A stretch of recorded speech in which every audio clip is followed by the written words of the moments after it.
Hello दोस्तों, स्वागत है आपका हिंदी की आशा में। आज की इस वीडियो में हम कक्षा 9 हिंदी गंगा के पाठ 10 भारती जय विजय करे की पूरी बुक एक्सरसाइज करेंगे। अगर आपने इस कविता का सारांश अभी तक नहीं देखा है तो पहले समरी वीडियो अवश्य देखिए, क्योंकि उससे इन प्रश्नों को समझना और भी आसान हो जाएगा। तो चलिए शुरू करते हैं। रचना से संवाद, मेरे उत्तर मेरे तर्क। निम्नलिखित प्रश्नों के सटीक उत्तर चुनिए और यह भी बताइए कि आपको ये उत्तर उपयुक्त क्यों लगते हैं। 1. भारती जय विजय करे कविता में विशेष रूप से क. भारत की भौगोलिक संरचना की प्रशस्ति की गई है। ख. भारत की सांस्कृतिक विविधता बताई गई है। ग. भारत के ज्ञान, प्रकृति और संपन्नता की प्रशंसा की गई है। घ. भारत के खनिज पदार्थों के बारे में बताया गया है। उत्तर ग. भारत के ज्ञान, प्रकृति और संपन्नता की प्रशंसा की गई है। तर्क, कविता में भारत की प्राकृतिक सुंदरता, गंगा, हिमालय, आध्यात्मिकता, ओम और समृद्धि, कनक शस्य का वर्णन है, इसलिए यह विकल्प सबसे उपयुक्त है। 2. कनक शस्य कमल धरे पंक्ति का भावार्थ है। क. भारत की धन धान्य संपन्नता। ख. भारत की नदियों का सौंदर्य। ग. भारत के लोक जीवन की सुंदरता। घ. भारत की सैन्य शक्ति और औद्योगिक विकास। उत्तर क. भारत की धन धान्य संपन्नता। तर्क, कनक शस्य कमल धरे में सोना, फसल और कमल का उल्लेख है, जो भारत की समृद्धि और उर्वरता को दर्शाता है। 3. समस्त विश्व में भारत के महत्व का उद्घोष करने वाली पंक्तियां हैं। क. गंगा ज्योतिर्जल कण धवलधार हार गले। ख. गर्जितोर्मी सागर जल धोता शुचि चरण युगल। ग. भारती जय विजय करे कनक शस्य कमल धरे। घ. ध्वनित दिशाएं उदार शतमुख शत्रव मुखरे। उत्तर घ. ध्वनित दिशाएं उदार शतमुख शत्रव मुखरे। तर्क, इन पंक्तियों में चारों दिशाओं में गूंजती ध्वनि का वर्णन है, जो पूरे विश्व में भारत की महिमा के प्रसार को दर्शाता है। 4. कविता की भाषा और शैली किस विशेषता से संपन्न है। क. सरल बोलचाल की भाषा। ख. संस्कृतनिष्ठ और समासयुक्त। ग. सरस और हास्य व्यंग्यपूर्ण। घ. संवादात्मक और विश्लेषणात्मक। उत्तर ख.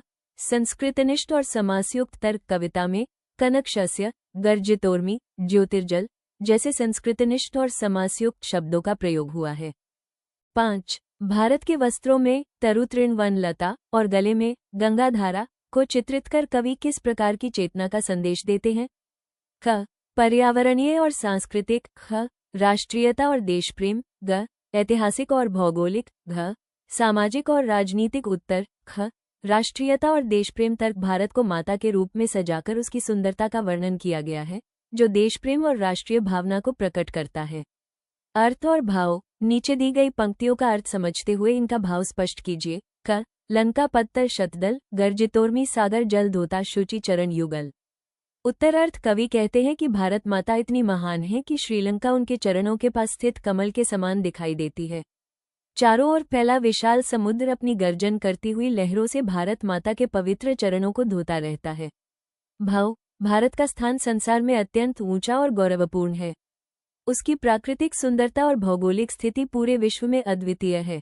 ख. पंक्तियां, प्राण प्रणव ओंकार ध्वनित दिशाएं उदार शतमुख शत्रव मुखरे। उत्तर, इन पंक्तियों में कवि भारत की आध्यात्मिक और सांस्कृतिक महानता का वर्णन करते हैं। वे कहते हैं कि भारत में चारों दिशाओं में ओम की पवित्र ध्वनि गूंजती रहती है।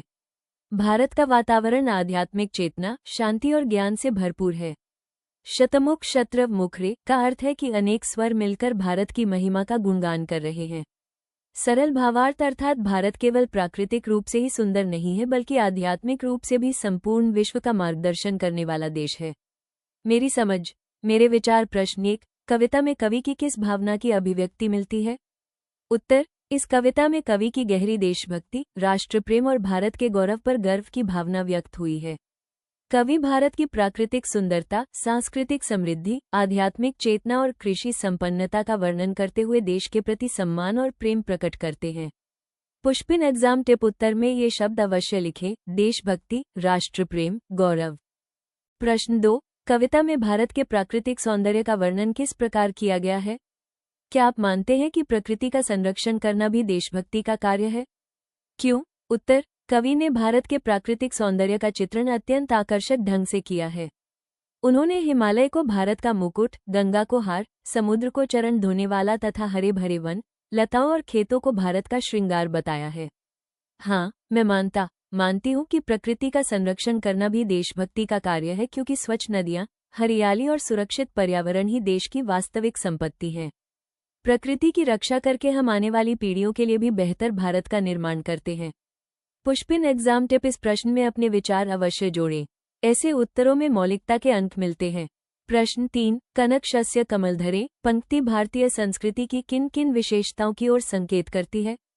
उत्तर: यह पंक्ति भारत की कृषि संपन्नता, समृद्धि, परिश्रम, प्रकृति प्रेम और सांस्कृतिक वैभव की ओर संकेत करती है। सोने जैसी लहलहाती फसलें भारत की उन्नति और किसानों के परिश्रम का प्रतीक हैं। इससे ये भी स्पष्ट होता है कि भारत कृषि प्रधान देश है। प्रश्न 4, मुकुट शुभ्र हिम तुषार पंक्ति में हिमालय को भारत का मुकुट क्यों बताया गया है? उत्तर: हिमालय भारत के उत्तर में स्थित होकर देश की रक्षा करता है। उसकी ऊंची, बर्फ से ढकी चोटियां मुकुट के समान दिखाई देती हैं। इसलिए कवि ने हिमालय को भारत माता का मुकुट कहा है। साथ ही हिमालय भारत के गौरव, शक्ति, सुरक्षा और आत्मसम्मान का भी प्रतीक है। पुष्पिन एग्जाम टिप: उत्तर में केवल उत्तर दिशा में स्थित है लिखना पर्याप्त नहीं होगा। रक्षा, गौरव और मुकुट जैसा स्वरूप भी अवश्य लिखें। विधा से संवाद कविता का सौंदर्य नीचे दी गई पंक्तियों को पढ़िए। भारती जय विजय करे, कनक शस्य कमल धरे। इन पंक्तियों में कवि ने चित्रात्मक भाषा का प्रयोग करते हुए भारत भूमि का मनोरम चित्र प्रस्तुत किया है। इस कविता की कुछ अन्य विशेषताओं की सूची नीचे दी गई है। कविता में से उन विशेषताओं वाली पंक्तियों को ढूंढकर लिखिए।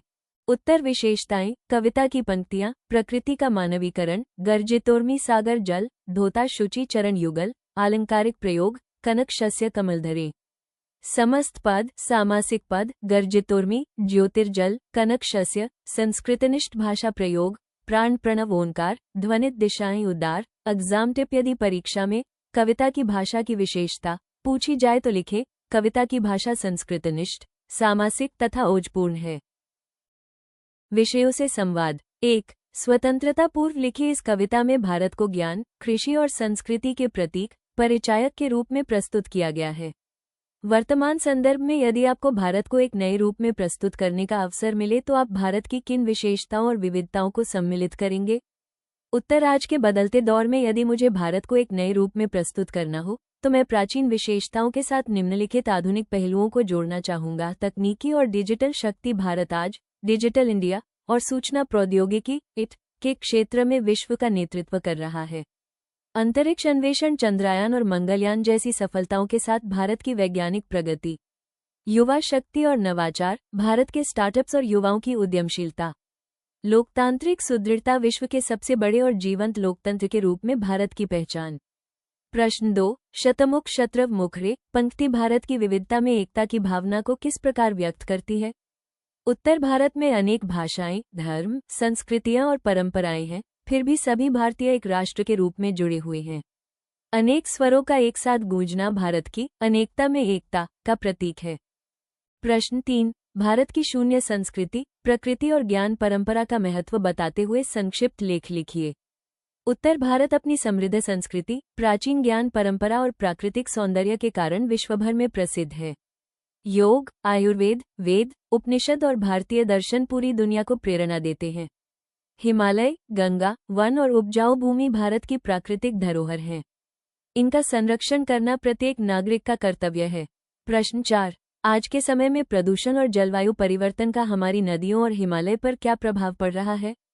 उत्तर: प्रदूषण के कारण नदियों का जल दूषित हो रहा है। जलवायु परिवर्तन के कारण हिमालय के ग्लेशियर तेजी से पिघल रहे हैं। यदि समय रहते पर्यावरण संरक्षण पर ध्यान नहीं दिया गया तो भविष्य में जल संकट और प्राकृतिक आपदाओं की समस्या बढ़ सकती है। इसलिए प्रत्येक नागरिक को पर्यावरण संरक्षण में अपना योगदान देना चाहिए। विविध रंग भारत के, आप अपने कक्षा समूह में मिलकर भारत की सांस्कृतिक विविधता पर आधारित एक पावरपॉइंट प्रस्तुति, पोस्टर, चार्ट, कोलाज तैयार कीजिए और इसे अपनी कक्षा में दिखाइए। आप भारत के विभिन्न राज्यों पर केंद्रित पावरपॉइंट प्रस्तुति, पोस्टर, चार्ट, कोलाज भी बना सकते हैं। उत्तर: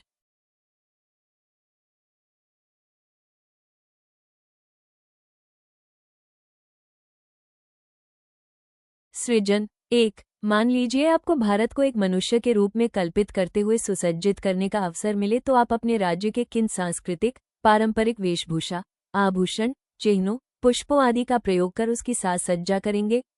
उत्तर, यदि भारत को एक मनुष्य के रूप में सजाना हो और मैं गुजरात, उदाहरण के तौर पर, की सांस्कृतिक विरासत का उपयोग करूं, तो मैं उसे इस प्रकार सुसज्जित करूंगा। वेशभूषा, भारत माता को सुनहरी किनारी वाली पाटन की पटोला साड़ी पहनाऊंगा, जो अपनी जटिल बुनाई और जीवंत रंगों के लिए विश्व प्रसिद्ध है। पुरुषों के रूप में कल्पना करने पर उन्हें केड़िया और धोती पहनाई जा सकती है। आभूषण, उनके हाथों में कच्ची चांदी के कंगन और गले में हार होगा। माथे पर एक छोटा सा कुमकुम का तिलक होगा, जो सौभाग्य का प्रतीक है। चिन्ह, हाथ में चरखा होगा, गांधी जी की विरासत और आत्मनिर्भरता का प्रतीक। पुष्प, गेंदे के फूलों की माला होगी, जिसका उपयोग गुजरात के हर शुभ कार्य में किया जाता है। साज सज्जा, परिधान पर शीशे, मिरर वर्क का बारीक काम होगा, जो भारत की चमक और बहुआयामी संस्कृति को दर्शाएगा।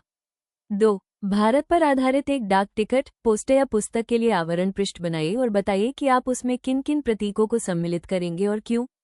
उत्तर, भारत पर आधारित पोस्टर या डाक टिकट में मैं ये प्रतीक शामिल करूंगा। अशोक चक्र केंद्र में, जो धर्म और निरंतर प्रगति का प्रतीक है। कमल का फूल, कीचड़ में खिलकर भी पवित्र रहने की प्रेरणा देने वाला हमारा राष्ट्रीय पुष्प। इसरो का रॉकेट, भारत की वैज्ञानिक उपलब्धि और आसमान छूने की जिद दिखाने के लिए। गेहूं की बालियां, भारत के किसानों और खाद्य सुरक्षा, कृषि प्रधानता के सम्मान में। विभिन्न धर्मों के प्रतीक चिन्ह, एक छोटे और सुंदर कोलाज के रूप में, जो हमारी धर्मनिरपेक्षता को दर्शाता है। तिरंगे की लहर, जो पृष्ठभूमि में होगी, जो राष्ट्रभक्ति का संचार करेगी। कारण, ये संयोजन दर्शाता है कि भारत अपनी प्राचीन जड़ों, संस्कृति को थामे हुए आधुनिक विज्ञान की ऊंचाइयों की ओर बढ़ रहा है। 3. नदी की यात्रा, गंगा नदी की अपने उद्गम से लेकर बंगाल की खाड़ी में विलीन होने तक की पूरी यात्रा के बीच में आने वाली प्राकृतिक, सांस्कृतिक, भाषिक आदि विशेषताओं का वर्णन करते हुए एक रोचक यात्रा वृतांत लिखिए। संकेत, पर्वतीय सौंदर्य से लेकर गंगासागर तक की संस्कृति इत्यादि। उत्तर, गंगा नदी की यात्रा, यात्रा वृतांत, मुक्ति की धारा। मेरी यात्रा, मैं गंगा हूँ। मेरी यात्रा हिमालय की ऊंची और बर्फीली चोटियों पर स्थित गंगोत्री, गोमुख से शुरू होती है। वहां मेरा रूप एक नन्ही, चंचल कन्या जैसा है, जो पत्थरों से टकराती, शोर मचाती नीचे उतरती है। ऋषिकेश और हरिद्वार पहुंचते ही मेरा रूप शांत और गंभीर हो जाता है।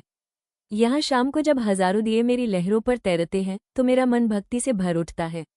जैसे जैसे मैं आगे बढ़ती हूँ, मैदानी इलाकों, उत्तर प्रदेश और बिहार में मेरा विस्तार बढ़ जाता है। यहाँ मैं कनक शस्य यानी सोने जैसी फसलों को सींचती हूँ। प्रयागराज में मेरा मिलन यमुना से होता है, जिसे दुनिया संगम कहती है। यहाँ की संस्कृति और भाषा में एक अद्भुत मिठास है। वाराणसी, काशी पहुंचकर मैं सदियों पुरानी सभ्यता, घाटों और मंत्रोच्चार की साक्षी बनती हूँ। मेरी यात्रा का अंतिम पड़ाव पश्चिम बंगाल है। यहाँ मेरी भाषा बदल जाती है। लोग मुझे माँ गंगा कहते हैं और यहाँ की हरियाली मन मोह लेती है।